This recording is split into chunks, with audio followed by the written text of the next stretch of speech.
Union territory Ladakh का formation के बाद से एक मेजर इशू ये आता रहा है कि लोगों की जो सरकारी नौकरियों में रिक्रूटमेंट के लिए क्या प्रयास किए जा रहे हैं। तो इसके बारे में मैं आप सभी को अपडेट देना चाहता हूँ। और सबसे बड़ी बात यह है कि जब 2019 में ये नई यूनियन टेरिटरी बनी तो एक तो हमें एकदम फ्रेश सभी चीज़ें करनी पड़ी और एक कोई जो है ट्रांजिटरी अरेंजमेंट्स कम ही रहे, तो उसकी वजह से थोड़ी सी दिक्कतें आई। लेकिन जो भी दिक्कतें थी इस रिक्रूटमेंट प्रोसेस को शुरू करने में, उस पर जो है प्रोग्रेस कर ली गई है और अब हम लोग सभी तरह से रिक्रूटमेंट करने के लिए तैयार है। चाहे वो चूँकि रिक्रूटमेंट एक ऐसा प्रोसेस है, टेक्निकल प्रोसेस है, जिसमें कि पहले जितनी सारी प्रिपरेटरी अरेंजमेंट्स हैं वो करनी होती है, चाहे रिजर्वेशन रूल्स को नोटिफाई करने को लेकर हो, रेजिडेंट ऑर्डर को हो, अपॉइंटमेंट जो पोस्टों की होनी है, लोगों की होनी है, वो सब तक सभी चीज़ें कंप्लीट नहीं होती हैं, तब तक ना तो आप वैकेंसी असरटेन कर सकते हैं, ना रोस्टर प्रिपेयर कर सकते हैं। उसी तरह से हमें सभी जो रिक्रूटमेंट रूल्स थे वो भी हमें फ्रेम करने थे और सभी जो इवन की जो सर्विस स्ट्रक्चर है वो भी क्रिएट करने थे। तो वो सभी चीज़ें अभी पूरी कर ली गई हैं। जैसे कि आपको पता है कि हमारे जो रिजर्वेशन रूल है लद्दाख के लिए वो नोटिफाई कर दिया गया है और उसके साथ ही साथ जो लद्दाख का रेजिडेंट सर्टिफिकेट ऑर्डर है 2021 में उसको भी इशू कर दिया गया और अब लोग रेजिडेंट सर्टिफिकेट इशू भी करवा रहे हैं। साथ ही सबसे बड़ा इशू था कि हमें पोस्टों का और लोगों का जो ट्रांसफ़र था JNK से अपॉर्चनमेंट का, वो काफ़ी समय से पेंडिंग था। तो 19,878 19,878 पोस्ट जो है वो ब्यूटी ऑफ लद्दाख को लोकेट हो गई। उसके बाद 2,839 2,839 और भी पोस्ट जो है आ गई हैं। तो इस तरह से लगभग हमारे पास 21-22 हज़ार से ऊपर के करीब हमारे पास पोस्ट आ गई हैं और इसके अभी थोड़ी से कुछ और पोस्ट अभी ट्रांसफ़र होने बाकी है। लगभग 104 नॉन गजेटेड के और 382 जो है 104 गजेटेड के और 382 नॉन गजेटेड की पोस्ट अभी भी आनी है, पर वो कोई हमारे लिए ऑब्स्टेकल नहीं है और वो हम करस्पॉन्डेंस कर रहे हैं, उस पर भी काम चल रहा है।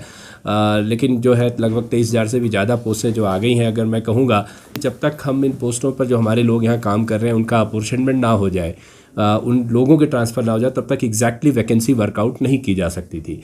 कि अगर हमारे पास 23,000 पोस्ट है और लोग कितने हैं जो यहाँ पर ट्रांसफ़र होके आए हैं, तो अभी आपको जैसा कि पता है कि 11,179 एम्प्लॉयज़ का अपॉर्चनमेंट अभी पिछले दिनों जम्मू कश्मीर सरकार ने कर दिया और मोस्टली उसमें जो हमारे लोग यहाँ थे और जो लोग बाहर लद्दाख के लोग थे उनको भी जो है JNK में पोस्टेड थे उनको भी भेजा गया। अभी लगभग 3,369 एम्प्लॉयज़ का अभी पेंडिंग है अपॉर्चनमेंट। उसमें कुछ वेरिफिकेशंस चल रही है, वेरिफिकेशंस कुछ कागज़ मांगे गए हैं तो वो हम करके भेज रहे हैं, तो वो भी बहुत जल्द पूरा हो जाएगा। तो लेकिन मैं कहूँगा वो भी अभी उतना मेजर ऑब्स्टेकल नहीं है हमारे लिए। और ये जो है जो अभी हमारे पास डेटा आ चुका है उसके बेसिस पे हमने जो है वैकेंसीज़ वर्कआउट करनी शुरू कर दी है। उसी के साथ ही जो सबसे एक दूसरा महत्वपूर्ण मुद्दा था कि जो रिक्रूटमेंट रूल्स की जो है फॉर्मेशन वो बहुत ज़रूरी था। बिकॉज अगर रिक्रूटमेंट रूल्स बनाए बगैर हम जो एडवर्टीजमेंट नहीं कर सकते थे पोस्ट की, तो वो आपको मैं बता दूं 36 जो है रिक्रूटमेंट रूल्स अभी तक वो हो चुके हैं, फाइनलाइज हो चुके हैं। केवल माइनर कुछ छोटे छोटे डिपार्टमेंट्स के हैं तो वो पेंडिंग रह गए हैं, तो उसको भी हम बहुत जल्दी कर रहे हैं। लेकिन मेजर जो सभी डिपार्टमेंट्स हैं वो कवर कर लिए गए हैं और ये सभी नॉन गजेटेड के हैं, सबऑर्डिनेट के हैं और गजेटेड जो सर्विसेज के हैं जो रूल्स हैं वो भी बहुत जल्द फ्रेम कर दिए जा रहे हैं। बिकॉज उनको जो है अप्रूवल के लिए हमें MHA भेजना होगा, तो उसके भी हमारी तैयारी कर ली गई है और बहुत जल्द उसको भी हम भेज देंगे, तो गजेटेड के भी रूल्स अप्रूव हो जाएंगे। इसके साथ ही अगला इशू था कि रिक्रूटमेंट एजेंसीज़ कौन होंगी, कैसे करेंगी और किस तरह से रिक्रूटमेंट प्रोसेस चलाया जाएगा। तो आपको पता है कि डिस्ट्रिक्ट कैडर पोस्ट के लिए ऑलरेडी लद्दाख ऑटोनोमस हिल डेवलपमेंट काउंसिल एक्ट में डिस्ट्रिक्ट बोर्ड्स का प्रोविज़न है। तो दोनों डिप्टी कमिश्नर्स के चेयरमैनशिप में डिस्ट्रिक्ट बोर्ड्स ऑलरेडी फंक्शनल हैं और रिक्रूटमेंट कर भी रही हैं। इसके साथ ही यूटी डिविजनल लेवल की जो पोस्ट है उसके लिए स्टाफ सिलेक्शन कमीशन ने अपनी अप्रूवल दे दी है और उनके साथ हमारी 2-3 मीटिंग्स हुई हैं। हमारे एडवाइज़र साहब के साथ भी उनकी मीटिंग्स हुई और पिछले दिनों हमारे होम सेक्रेटरी साहब ने भी इसको रिव्यू किया है। तो अब पूरी तरह से जो स्टाफ सिलेक्शन कमीशन है वो उसके लिए तैयार है और हम उनको सारी पोस्ट रेफ़र कर रहे हैं। 31 अक्टूबर तक जो है उनको हम लगभग 1031 पोस्ट जो है इमीडिएटली रेफ़र कर देंगे।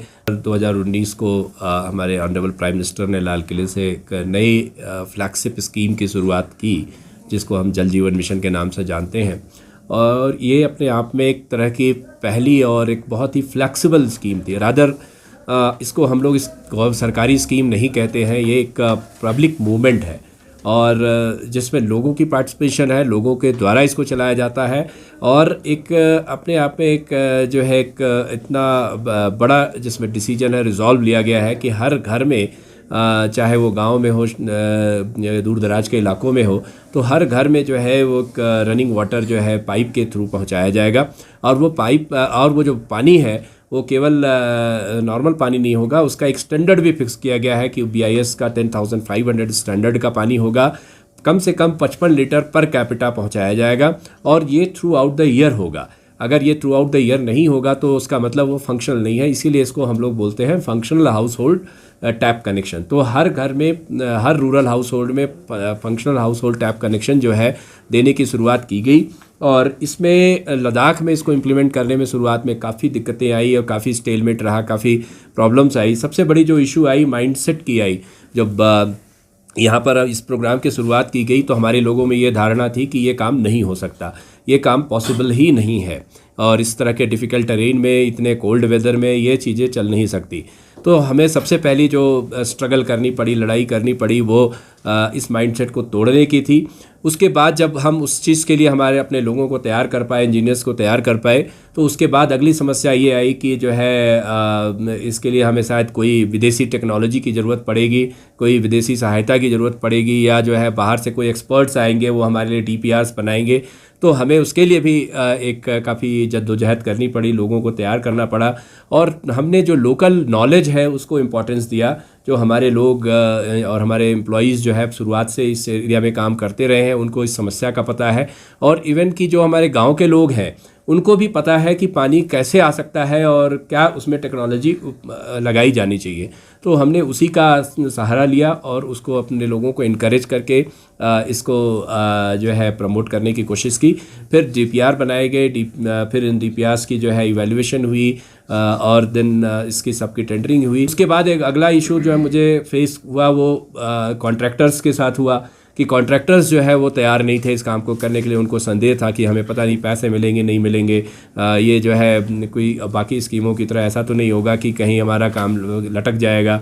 फिर जब कॉन्ट्रैक्टर्स भी तैयार हो गए, काम भी हो गया, अलॉट भी हो गया, तो गांव वालों का रेजिस्टेंस हमें सामना करना पड़ा कि वो उन्होंने अपने खेतों में जो है वो पाइप डालने के लिए मना किया। उन्होंने बोला कि हमें घर में पानी नहीं चाहिए। लेकिन आज इन सभी बाधाओं को हम दूर कर पाए हैं और मुझे बहुत खुशी है ये बताते हुए कि लेह में जब इस प्रोग्राम की शुरुआत हुई तो लेह डिस्ट्रिक्ट में सिर्फ 5.32% जो है लोग रूरल हाउस होल्ड्स में ये पानी के कनेक्शन थे और करगिल में तो इससे भी कम, 1% से भी कम 0.87% कनेक्शन थे। तो लद्दाख में अगर हम पूरे लद्दाख दोनों डिस्ट्रिक्ट्स को लेके देखें तो 3.31% ही घरों में जो है पानी के कनेक्शन थे। आज ये लगभग 28% के करीब पहुंच चुका है और आज की तारीख में चूँकि सारा काम अलॉटेड है, पैसे की किसी तरह की कमी नहीं है, कॉन्ट्रैक्टर्स को भी कॉन्फिडेंस है, कम्युनिटी का बहुत ज़्यादा पार्टिसिपेशन है, बहुत ज़्यादा सपोर्ट मिल रहा है। गांव के लोग और हमारे पंचायती राज के लोग वो आकर के मिलते हैं और वो खुद हमें बताते हैं कि वो किस तरह से इस स्कीम को इम्प्लीमेंट कर रहे हैं। तो हमें पूरी उम्मीद है और जो रिजॉल्व किया है यूटी एडमिनिस्ट्रेशन ने कि 15 अगस्त 2022 तक हर ग्रामीण गांव रूरल हाउस होल्ड में, जो कि लगभग हमारे पास 42,688 हैं, उन सभी को पानी का कनेक्शन हम दे देंगे। और पिछले कुछ समय में आपने देखा कि बहुत से ठंडे इलाकों में, न्यूमा के इलाकों में, नुब्रा के इलाकों में, जहां पहले कभी लोग सोच नहीं सकते थे कि उनको घर में पानी आएगा, वो आज रनिंग वाटर उनको मिल रहा है। तो ये इसमें काफ़ी इसमें जो है काफ़ी प्रोग्रेस हुई है और ये काम का मोमेंटम बना हुआ है। इसके लिए जो डेटा चाहिए वो हम आपको आज प्रोवाइड भी कर रहे हैं। साथ ही साथ जल जीवन मिशन की जो अपनी डैशबोर्ड है उसको कोई भी एक्सेस कर सकता है और इवन एक एक हाउस होल्ड के नाम तक देख सकता है ऑनलाइन जा कर के कि किसके घर में पानी का कनेक्शन है नहीं है। बहुत से हमारे जो गांव हैं वो 17 के करीब जो कि 100% सैचुरेट हो चुके हैं, लेकिन तब तक उनको हम सैचुरेट नहीं मानते हैं जब तक कि गांव के लोग खुद ग्राम सभा करके इसको डिक्लेयर ना करें और सर्टिफिकेट जारी ना करें। तो इसमें पब्लिक का जो पार्टिसिपेशन है एक बहुत अहम है, क्योंकि इसे आगे भी इस स्कीम को आगे जो है चलाने का काम भी पंचायतों का होगा। तो ये काम काफ़ी अच्छे से चल रहा है। साथ ही साथ में इसके तहत जो है स्कूल और आंगनवाड़ी को भी 100% कनेक्टिविटी देने का जो है प्रोसेस शुरू किया गया है।